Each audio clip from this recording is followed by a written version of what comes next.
Contented Media presents Dr. Bitcoin, the man who wasn't Satoshi Nakamoto, an original podcast series with Mark Hunter and Arthur Van Pelt.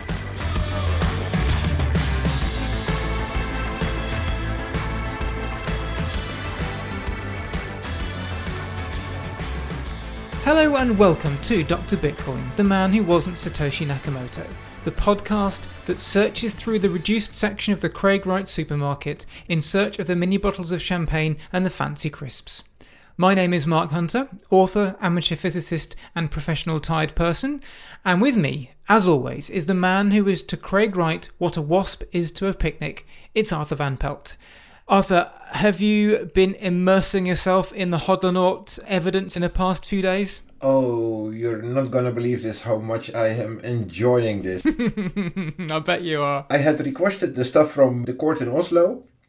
I received an email yesterday, and indeed I could download a package, and in that package was a lot of the material, but not all, unfortunately. But I found on Reddit someone who had more material in his package, and I downloaded that, and oh man, great. So it's going to be quite an interesting episode when we come to it, isn't it? Absolutely. Before we get to that, however, there were some very interesting developments that took place elsewhere in the crazy world of Craig Wright and BSV this month, although we will start, as usual, with Lawsuit Corner. While the Hodlonaut trial was going on, while Craig Wright was testifying in fact, we received the filing for the blockbuster £9.9 billion class action lawsuit against four cryptocurrency exchanges, Binance, Shapeshift, Kraken and Bittylicious, for conspiring to delist BSV in 2019. We already knew some of the basics of this following last month's announcement from BSV, but we got more details this month and more importantly some all-important numbers from the filing itself. Handily, the filing offers us a clear-cut overview of the claim in question, which is this. According to the application, following debate in the cryptocurrency community regarding claims by Dr. Craig Wright that he was the individual behind the pseudonym Satoshi Nakamoto, there were a series of tweets between 12th of April 2019 and 19th of April 2019 in which various cryptocurrency exchanges disclosed their intention to delist BSV and called on other cryptocurrency exchanges also to delist. This culminated in the respondents or proposed defendants announcing that they would delist and ultimately then delisting BSV. The delisting events took place between 15th of April 2019 and 5th of June 2019. Now here, according to the filing, is the impact this had. It is alleged that by participating in the collusive tweets and or the delisting events, the respondents, proposed defendants, thereby engaged in an anti-competitive agreement and or concerted practice which had as its object or effect the prevention, restriction or distortion of competition within, and then it lists some competition treaties. The infringement caused the price of BSV to fall in the immediate aftermath. The infringement, which had both immediate and persistent long-term effects for BSV holders, including the foregone growth effect, meaning the lost opportunity of BSV developing into a top-tier cryptocurrency, and the expropriation of coins from users of the Binance or Kraken cryptocurrency exchange, thereby caused loss and damage. Now, Arthur, two things here. Firstly, we're always told that the BSV price doesn't matter. In fact, Craig Wright himself has strongly criticised anyone looking to make money from trading BSV. The line is that price is irrelevant because adoption is everything and price will follow.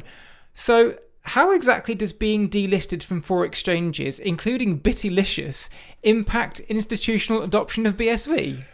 Yeah. Good one. But, yeah, my first thought is that let's clarify that Craig Wright also once predicted that BSV was heading for $1,200 with 98% certainty. So Craig himself is also no stranger to the phenomenon of trading. Mm-hmm. To add, when institutions would need BSV, but well, we know they don't because there's no institutional demand whatsoever, but they indeed need to have places with a lot of liquidity. So it's a bit of a chicken and egg question. Are there no institutions coming in because there's no liquidity, or is there no liquidity because the institutional demand is nil? So How I see it, when something is growing organically, these processes are normally in lockstep. Currently there is no serious exchange that is expecting institutions to come in that will demand BSV liquidity. And there is indeed no serious institution is demanding any BSV liquidity to fulfill their needs because they don't have customers using BSV. So overall, BSV is simply irrelevant from all angles. Yeah, it totally is. And also, it's interesting that BSV apparently missed out on becoming a, quote, top-tier cryptocurrency when Craig, and now Calvin too, insist that BSV isn't a cryptocurrency at all. Which is it? Yeah, isn't it funny? They try to create their own cringe Bitcoin nomenclature in their inner circles, but they realize that when they have to communicate with the big bad world out there, they get nowhere with their fringe narrative. Well, they just change their minds whenever it suits them, don't they? Yeah, that's how they roll.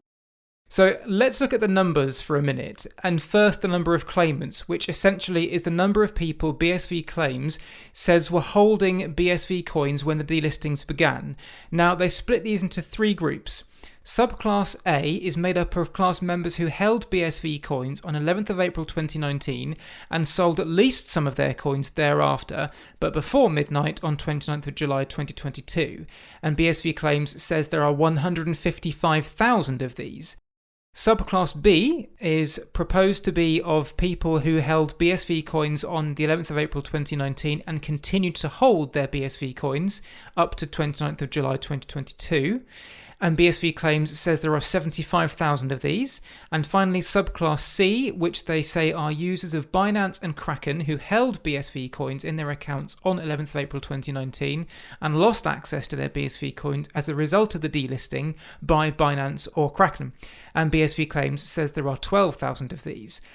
For those whose maths isn't up to snuff, that's a total of 242,000 people. Where did they get these figures from? They don't say. Arthur, do you think this is a feasible number of BSV holders at the time, bearing in mind this is only UK participants? No, certainly not. Like I said before, when you look at supply and demand, then adoption goes in lockstep with each other. And the BSV camp presumes that if these delistings, those delistings which mostly happened because of Craig's defamation lawsuits, had not taken place, then adoption on the demand side would have been way higher. But that's simply a wrong perception of reality. Many other delistings, not only by exchanges, but also by, you might remember, several mining pools, data service companies, app builders, these also followed to delist BSV and discontinued with using BSV, simply because BSV, let's be honest, is technically not very solid. It's not a very stable protocol. And let's not forget the data storage requirements for those who run a node. And the exchanges fall under that. Interestingly, there is this Laya guy, his name is Will Mackenzie, and he said on Twitter, I suspect they will have a number of people wanting to claim, have done a rough estimate and then extrapolated the figures based on how many holders there would have been on exchanges. And I think Will is spot on here. This is no doubt how it happened. But it went seriously wrong in the extrapolation. Yeah, someone's pressed the wrong button on the calculator. Someone's pressed times rather than plus, I think. Next to the money. BSV Claims and CoinGeek trumpeted the £9.9 billion figure when the case was first announced. But the filing revealed that this was the absolute top end of the potential claim. The bottom end? £51 million, giving us a 99.5% spread between the maximum and minimum expected payout. And here's how those payouts might break down. Class A are looking to get between 19.4 and 20.6 million, an average payout of £130. Class B is looking at a payout of up to £9 billion, an average payout of £120,000 at this price. And Class C are looking to get between 5.9 million and 925.7 million, an average payout of between £492 and £77,141. Okay. Now, I don't know much about class action lawsuits, but these seem like ludicrously large valuations gaps. I mean, for a start, it's a £9.85 billion difference. Yeah, crazy, crazy. Please allow me to drop a bomb on this case already, because I really think that the payout can be expected to be 0.0. Because exchanges are private companies and they can make any decision they like for any reason they like about the tokens and all the altcoins, and some people call them shitcoins, that they list on their platforms. So I think that will be reason enough for the judges to reject these claims of the BSV camp from the get-go. But well, you never know, of course, so let's see. Maybe the judges see some merits anyway that they want to discuss with the parties involved. You might remember that happened also in the pineapple hack case. One judge rejected the merits, but it ended up that Craig had it his way in appeal anyway. So you never know how a judge will roll with these things. In terms of what happens next, the Competition Appeals Tribunal will hold a certification hearing in the next few weeks to decide whether the case has any merit, and if so, whether the opt-out method chosen by BSV Claims is the appropriate one. I think we covered this before, but for a claim of this size, they're going to need one hell of a lot of evidence, which we know so far extends to a few tweets by the exchanges in question, and it's a racing certainty that no emails or other communications have been requested from the exchanges yet. So the tribunal is going to have to rule on what's publicly available, which of course will have been twisted 7 ways to Sunday by the BSV Claims people. Yeah. Nevertheless, the filing says that BSV Claims considers the claims which are sought to be combined are strong and have a real prospect of success. Yeah, good luck. The other big story we need to cover in Lawsuit Corner this month, unfortunately, is the kerfuffle regarding Kyle Roche of the crypto-focused law firm Roche Friedman. Now, for various reasons, we're not going to go into the whole story. There's plenty of reporting out there that you can find if you so desire, but what's of importance to us is how it relates to Craig Wright and, more loosely, BSV. The first thing to note is that it has the potential to impact the Kleiman versus Wright case, which is still at the appeals stage. Arthur, what's the story here? Yeah, I have the same as you, Mark. I also don't follow it much because these illegally made recordings, I think it was earlier this year, where Kyle Roche was bragging about a few things related to his profession. But to be honest, the recordings that I've seen online, yeah, I could not find so much that was really seriously wrong on what he actually said. But what I see happen, of course, is that in this small circle of media around CoinGeek and some Norway guy, Hans Andersen, what is his name again? Christian something? I know who you mean. Christiansen, yeah, that guy. Yeah, they pump it up like the Martians have arrived on Earth or something. But in the aftermath, let's be honest, of course, Kyle Roche pulled himself from several lawsuits due to the reputational damage that he ran into, and on some other places, including the Claimant-related lawsuits, it is requested by his opponents that he, and if I remember well, not only he, actually the whole Roche Friedman office should be kicked from those cases, and that is what they then request of the judge. So let's see what comes of this all. I expect, to be honest, that Kyle Roche will strike back hard someday, because these recordings were illegally made after all. Yeah, we'll see if he's got anything he can come back with on that. The second thing to note is how Calvin Ayre took the news. When a BSV fan pointed out that MasterCard was an investor of Ava Labs, whose founder Emin Gün Sirer is the other party in the expose, and on whose behalf Roche took down Sirer's avowed enemy Craig Wright, the puzzle pieces all landed together with a clunk in Ayre's empty head. There it is, direct connection to Digital Currency Group, Blockstream, Tether and the delist exchanges. It's all the same group attacking Craig. He continued on this thread, saying, "Now, next shoe to drop is evidence connecting this illegal conspiracy against Satoshi to Blockstream, Tether, Granth, McCormack and the delist exchanges and my friend Roger Ver. It's just a matter of time now." This wasn't enough. There is already a direct line to Granth and McCormack from this in Artie, which is you, I think, Arthur. Yeah, it's funny. They call me Artie a lot. Some of my friends do, but especially in the BSV camp, many of them call me Artie for some reason, yeah. It's a cute little nickname for you. I think it's quite sweet. It's funny. Calvin Ayre continued. We know also that Tether funded Granth and they work with DCG and Blockstream, and DCG and Ver overlap on all the exchanges attacking BSV. This is not rocket science. Arthur, it's beyond the resources of this podcast to go out and prove if this is remotely true or not, but a couple of things strike me here. Firstly, Calvin Ayre seems completely incapable of considering that the likes of Peter McCormack, Hodlonaut, Tether and the companies he mentioned might independently dislike Craig, doesn't he? Like many people around the world also seem to do. Just because a lot of people don't like someone, it doesn't mean they're conspiring together to bring them down, does it? Yeah, exactly. There is no real evidence whatsoever to support such a silly conspiracy theory. I think it was the weekend before the Hodlonaut trial started. There was actually a Norway magazine. I found the actual quote that Tether has nothing to do with Hodlonaut. They didn't sponsor him. Tether is not involved in any sense with Hodlonaut. Oh, don't ruin their fantasy though. They like it. It makes them comfortable. You're spoiling their fun. Yeah, that's what we are doing for more than a year already, don't we? That's true. Also, he mentioned Hodlonaut and McCormack being part of this. The thing is, they were two of the thousands of people calling Wright a fraud at the same time, and yet they were the two that Wright himself picked to sue. So you can't then turn around and say, oh, they're all part of the conspiracy, when your mate is the one who picked them out in the first place. If it had been two other people, he would have said the exact same thing, wouldn't he? Yeah. Just like that you and me are paid handsomely by the MasterCard and the Blockstream cabal, Mark. So are 7,000 other people, it appears.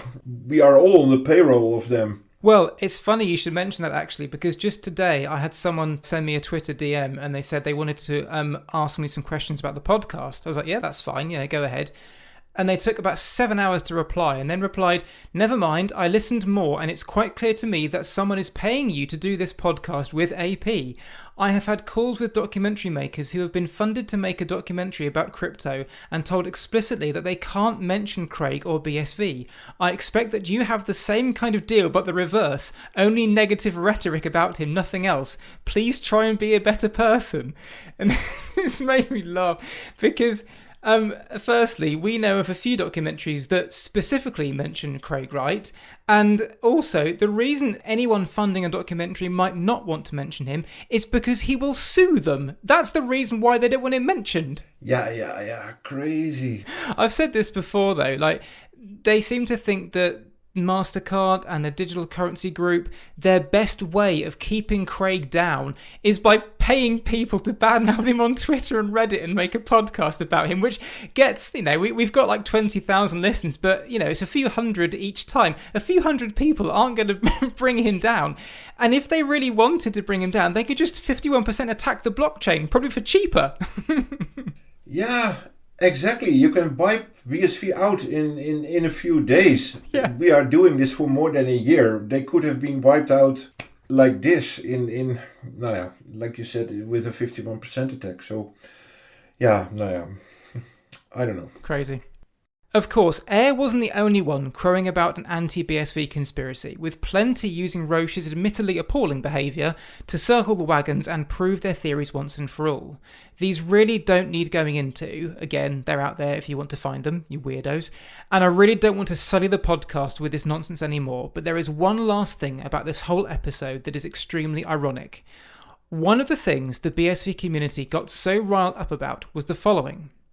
We can reveal that the pact directs Roche Friedman and their leader, Kyle Roche, to use the American legal system, gangster style, to attack and harm crypto organizations and projects that might compete with Ava Labs or Avalanche in some way. Now, those with good memories might get a vague tinkling of familiarity here. Let's look back at the words of one Craig Wright at the end of the July CoinGeek conference. But we can actually integrate this in ourselves and help people on board. So that's my offer at the moment. I mean, this is the carrot and the stick. So the hard way, easy way, I don't care. It's going to happen. There's no one I know of who isn't breaking an in-chain patent at the moment in this industry.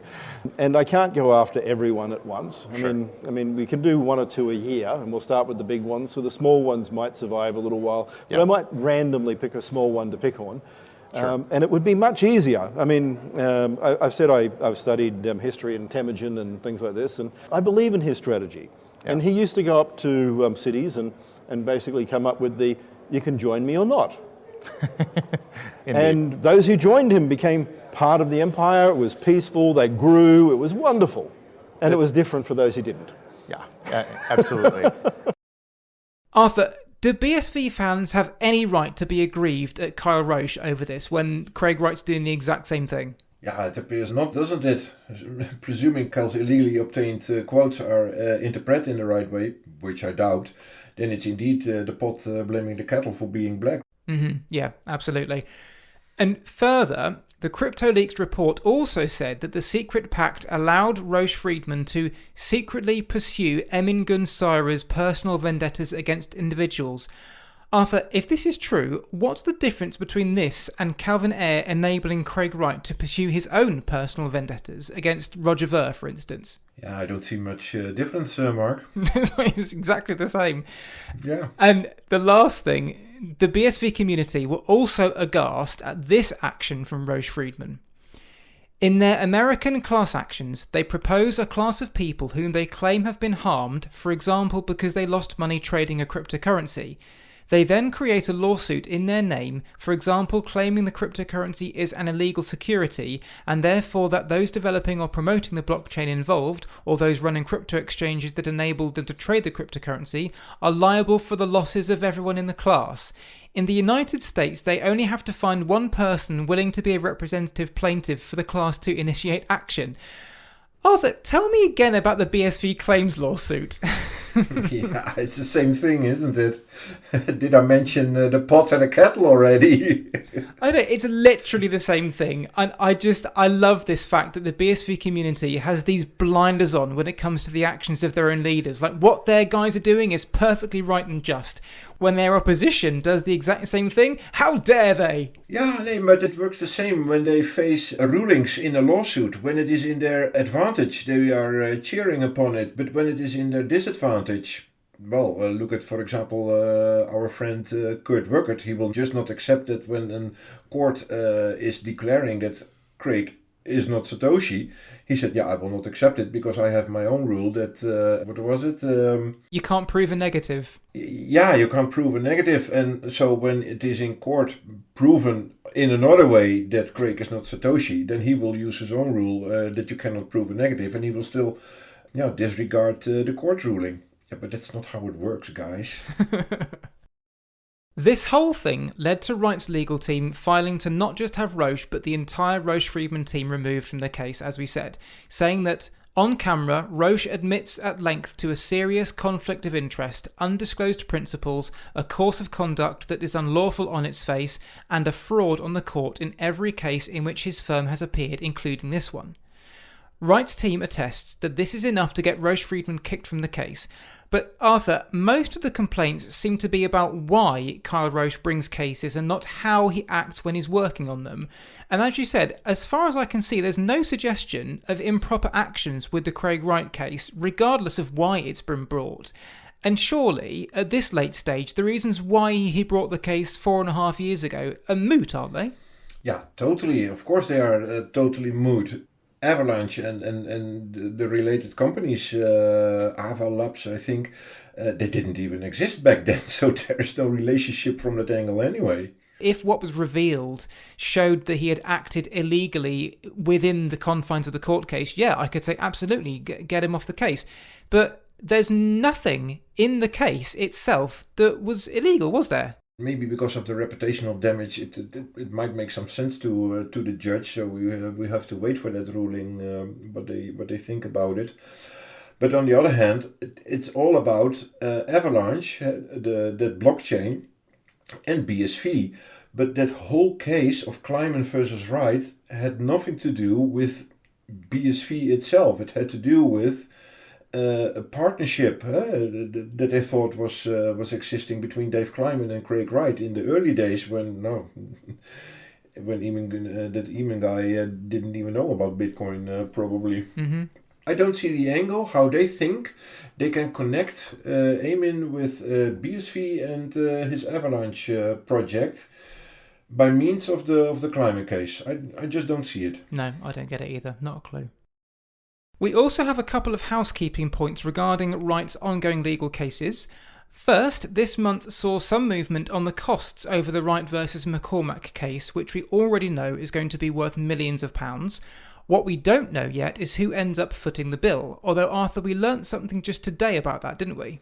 Yeah, we did, Mark. But first, you might remember that we discussed this in another episode before, that this Judge Chamberlain, he used the so-called Joseph versus Spiller principle, which means that the claimant had brought a sham libel case with false evidence and is therefore not considered to be the successful party. But because there is no truth defense, then the libel has taken place, so the claimant was rewarded a tiny nominal damage of, and in the Joseph versus Spiller case, it was 1 penny. And in Craig's case, he won, quote unquote, an insultingly low £1 British. It's my firm impression that this principle will also be used when it comes to the cost ruling that we're going to see. So my educated guess is that Peter McCormack will see a substantial part of his cost returned, like in other cases where this Joseph versus Spiller principle has been used.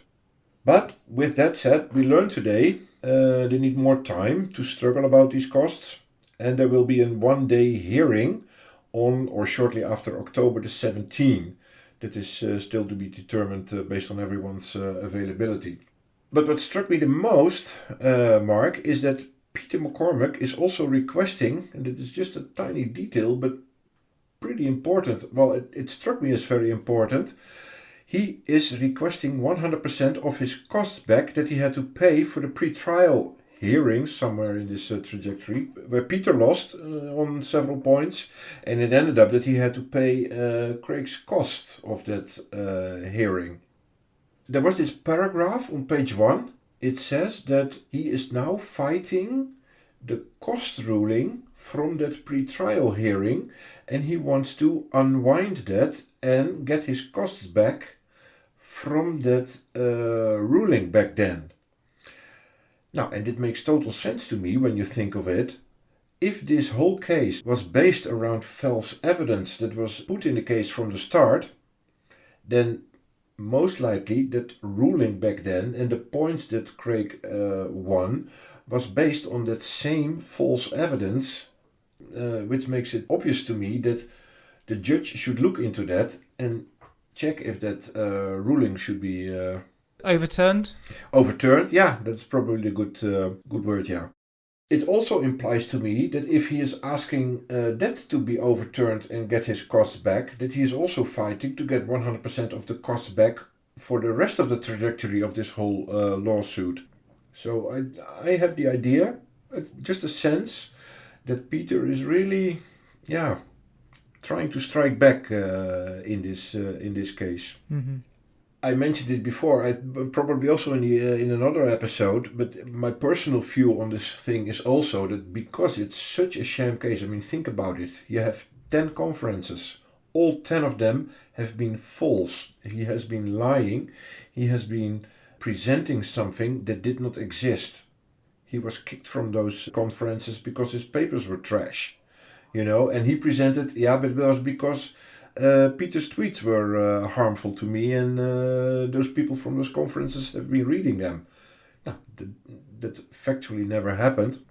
I said it before, it would not surprise me that Craig Wright will be forwarded in a new case, in a criminal case, for criminal prosecution, for perjury, for fraud, for abuse of the legal system, contempt of court. I don't know what label they will give it, but it would not surprise me if it's going to end up like that in this case. Mm-hmm. We also got confirmation this month of a date on which Wright's appeal against the dismissal of his case against the developers will be heard. This will be on December 7th, and interestingly, it might be live on the Court of Appeal's YouTube channel for those who want to watch proceedings. A reminder of this one, Wright is suing the developers of a collection of various Bitcoin and Bitcoin fork protocols to demand that he be given back billions of dollars in cryptocurrencies he says was stolen from him in the now infamous Pineapple hack. For more information on this, please see Series 1 Episode 5 of Dr. Bitcoin. Wright's case was dismissed in March over the lack of merit, as Arthur's previously alluded to, but he filed leave to appeal the decision, which was granted last month, and it's this appeal that will be heard in December. That's it for Lawsuit Corner, and we'll move on to other matters. September started, for us, at the end of August when Bitcoin research outfit Bsv produced a 3-minute YouTube video that showed someone signing Bitcoin's Genesis block with an Electrum wallet, something that should only be able to be done with Satoshi Nakamoto's private key. Arthur, has Satoshi returned and is he on YouTube? Yeah, it seems so, doesn't it? It has to be. No, I watched that and I retweeted it because it was beautiful. It was an example of how a Satoshi signing can be made to appear legit, just by implementing some sort of a man-in-the-middle attack. And I can tell you, this one in the video was cleverly done. Now, the importance of this, of course, is that this could be the method Craig Wright used to trick John Matonis, Gavin Andresen and all the others into believing he had signed early Bitcoin blocks during the 2016 signing sessions. How likely is it, Arthur, that this is the method he used? If you ask me, extremely likely, Mark. Extremely likely. I described this stuff already in my article about the signing sessions debacle. It's one of my earliest articles when I discovered the long form to start describing things in timelines. But what I discovered back then when I inquired this subject of the man-in-the-middle attack, I noticed that with the Electrum wallet, it always comes back to the man-in-the-middle attack, but there are variations of this theme.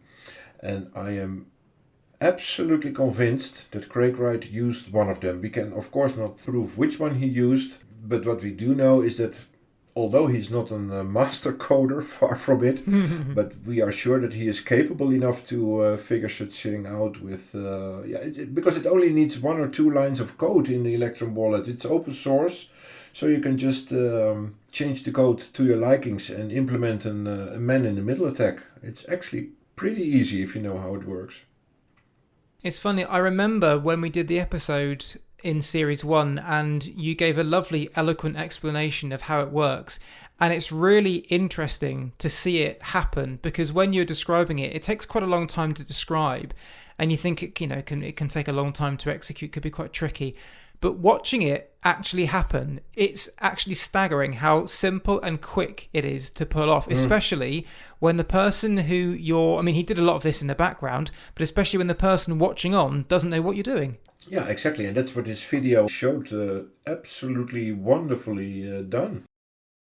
We now come to the subject of BSV Mining, which, as most people know, is about as profitable as taking your money and simply throwing it into the nearest canal. Before we get into this month's shenanigans, let's not forget that BSV supporters love to chirp about how Bitcoin mining is so centralized, with Wright saying in July this year that he believes there to be only 3 nodes in control of Bitcoin. Most other sources beg to differ, however, and list the number in the tens of thousands, but this is down to the definition of a node, which we don't need to go into here. What we do need to go into, however, is the state of BSV mining, which is about as healthy as that bit of bacon that fell down the side of your fridge some months ago. The reason for this, as we already know, is that BSV mining is hilariously expensive, and the cost has become too much for one mining pool who packed it in this month. Arthur, which mining pool was this, and what impact will it have? Yeah, that was kind of surprising news. It was not Tal, by the way. They still survive. But next to Tal, there was a very large pool who at times had more hash rate as Tal themselves. They were called the SBI Crypto Mining Pool. And as I said, they rather suddenly announced to stop with BSV mining. And indeed, within a few days, they were gone. The impact it had is that now only Tal and a few much smaller pools like Zulu Pool, Gorilla Pool, Pro Hashing, Mining Dutch I remember, They are the only ones left. I have a list here because next to SBI Crypto, we've seen that SV Pool left, that BCDDA left, Via BTCA left, BitHash, Bsv Mining.io, F2 Pool. That one I remember very well. It was I think in the beginning of this year. Mm-hmm. If they consider BTC mining being centralized, then I consider BSV mining a tiny single point of failure. Because with a complete lack of any hash, BSV can be 51% attacked. We discussed this before. Without any effort and at almost no cost. We saw that happen last year's summer. You might remember that a 51% attack cost over $6 million in double spend damages for the Bitmart exchange. And together with the very low number of nodes and very low number of locations where BSV mining rigs are hosted, it takes hardly any effort for anyone, either the bad guys like hackers or the good, quote-unquote, guys like official government organizations, to take them down completely. So, in short, there's nothing decentralized on BSV anymore. Another entity that ditched BSV this week was cryptocurrency exchange Bitcoin.de, which announced this month that it just couldn't hang on to BSV any longer and was getting shot of it. The reason the exchange gave for dumping the pile of hot trash was the recurring problems on the BSV network, which, sadly, it didn't go into. But then again, it doesn't really need to. No. Unfortunately, we can't tell what the daily trading volume of BSV on Bitcoin.e was, but it's a fair bet that it has completely undermined the listing by LA Token of BSV last month. Then again, perhaps not. BSV has had an absolute shocker of a time on LA Token in the last month. So when we spoke about this in August, the 24-hour volume of BSV trading on LA Token was $89,000. Today, it's $1,500. Whoa. Yeah. And some coins that see more volume than BSV on LA Token are, get ready for this, Beer Money, Parrot Protocol, Aquagoat, Popsicle Finance, and Bubblefong. Oh my god. Bubblefong does 20 times more volume than BSV. Yeah. It's sad. Do you know the record for a delisting? Like, how quickly has a coin been delisted once it's been listed? Oh yeah, I have no idea. I mean, there are 20,000 altcoins out there, and I really don't keep track of all of them, so I don't know these numbers, but I can imagine that within 6 to 12 months, LA Token will say, bye-bye, BSV. It was nice to have you. Yeah, I get the feeling they are regretting that listing by now. Staying on the mining theme, it's a well-known fact that there are many out there who want to ban Bitcoin mining on environmental grounds. In Europe, this culminated in a narrowly defeated EU Parliament vote to ban the sale of proof-of-work coins within the bloc back in March, but these attempts haven't escaped Calvin Ayre's notice. He replied with this comment to a poll asking what would happen to BSV if proof-of-work mining was indeed banned. We can demonstrate that proof of work as made illegal is not how BSV works.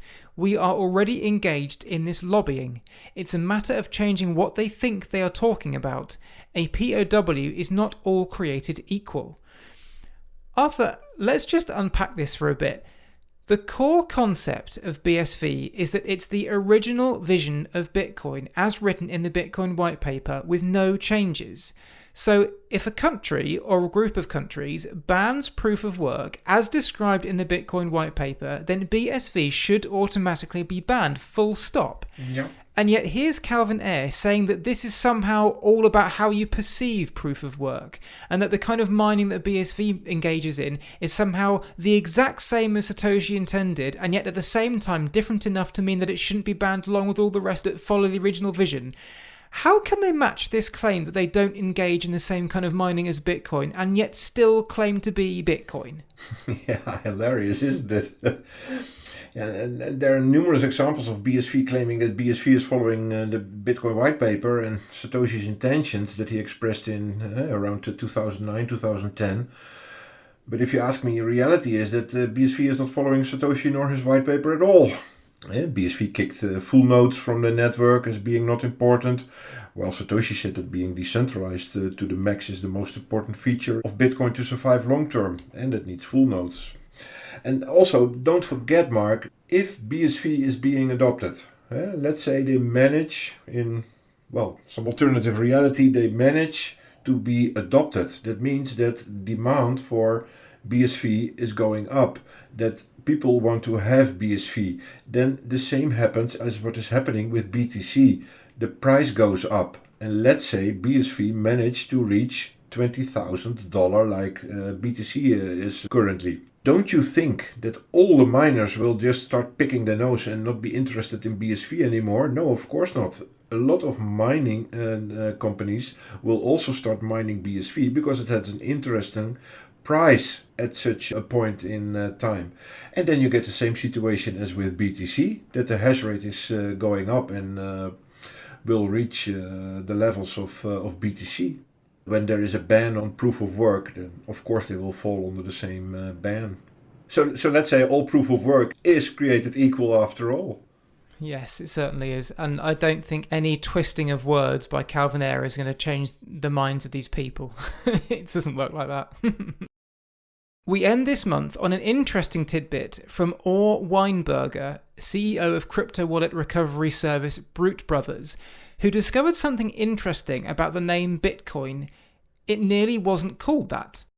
Weinberger found out that the day before Satoshi Nakamoto bought the bitcoin.org domain through the Anonymous Speech service, which hides the true buyer of a web domain, Anonymous Speech also oversaw the purchase of www.netcoin.org. This would appear to be a potential alternative name for the project, suggesting that Satoshi hadn't yet made up his mind on what to call it at the time of the purchases in August 2008. Arthur, this is interesting from a Bitcoin history point of view, but it's more important from a Craig Wright point of view, isn't it? Oh, absolutely, Mark. Because I think that this Or Weinberger guy who made this amazing discovery is right. It strongly appears that Satoshi bought a domain that he intended to use, but decided not to the next day, when he instead chose the name Bitcoin as the definite name for his project. And that was a brilliant last-minute change, if you ask me, because looking back at 40 years of Bitcoin history, the brand name Bitcoin has settled pretty well. Mm-hmm. So, I don't think Netcoin is just as catchy, but that's up for discussion, of course. But indeed, how does this relate to Craig Wright? First of all, he never ever mentioned Netcoin. Never. When I received that material from the Holmot trial, there was this handwritten Bitcoin white paper. It's a recent forgery, of course. Of course. Yeah. What else did you expect? Yeah, of course. But seriously, this handwritten white paper, when I received it yesterday, there was this appendix to this white paper on a brown paper, and he wrote a list of, if I remember by head, 5, 6, 7 alternate names for Bitcoin. Netcoin was not on that list on his handwritten white paper. So that's pretty telling. There's two options here. Either someone completely independent of Bitcoin bought that domain name from the same domain registration service the day before bitcoin.org was registered, but it had never any intention of being anything like a cryptocurrency, just a complete freak accident, or Craig Wright is lying. And I think I know which one I tend to believe more. Yeah, same here. There is something in August 2007, which is the date above what he put above that handwritten white paper. When he had that list of names, it was of course a year later when the real domain was bought. The funny thing is, when it is indeed not on that list, then it might happen that that name came up in the year after August 2007, leading up to August 2008, when the actual domain was bought. Mm-hmm. Netcoin first and Bitcoin later. So he will have an excuse along those lines, I expect. Mm-hmm. Well, that's it for this month's update. We're already busy working on part 2 of our 3-part Hodlonaut trial series, which we hope will be out towards the end of October, given that a verdict is due around that time. Because of the work involved in this, and also because of prior commitments, such as my 40th birthday, hurrah, there won't be any monthly update next month, but we will instead release the Rory Catherine Jones interview to our Dr. Bitcoin supporters to make up for this. Next month, there will also be an announcement about the revamp of our Supporters Club scheme, which will open up our bonus content to many, many more people, as well as other benefits. We're very excited about this, and we hope you will be too when the time comes. Until then, Arthur, thank you as usual for your insight and your expert use of Occam's razor. Thanks, Mark. Happy to be here as always. And I will see you next month for our Hodlonaut special. Yep, I'll be there. Thank you for listening to this episode of Dr. Bitcoin, the man who wasn't Satoshi Nakamoto. If you enjoyed what you heard, we'd really appreciate a rating or even a quick review on your platform of choice in order to get this out to as many people as possible. Don't forget to subscribe to the podcast on your chosen platform in order to get new episodes the moment they drop. And if you'd like to follow us on Twitter for podcast announcements and other nonsense, you'll find us at Dr. Bitcoin Pod. Thanks very much for listening, and we'll speak to you again soon. You've been listening to Dr. Bitcoin, the man who wasn't Satoshi Nakamoto. Written by Mark Hunter, with additional material by Arthur Van Pelt, editing and production by Mark Hunter. This has been a Contented Media production.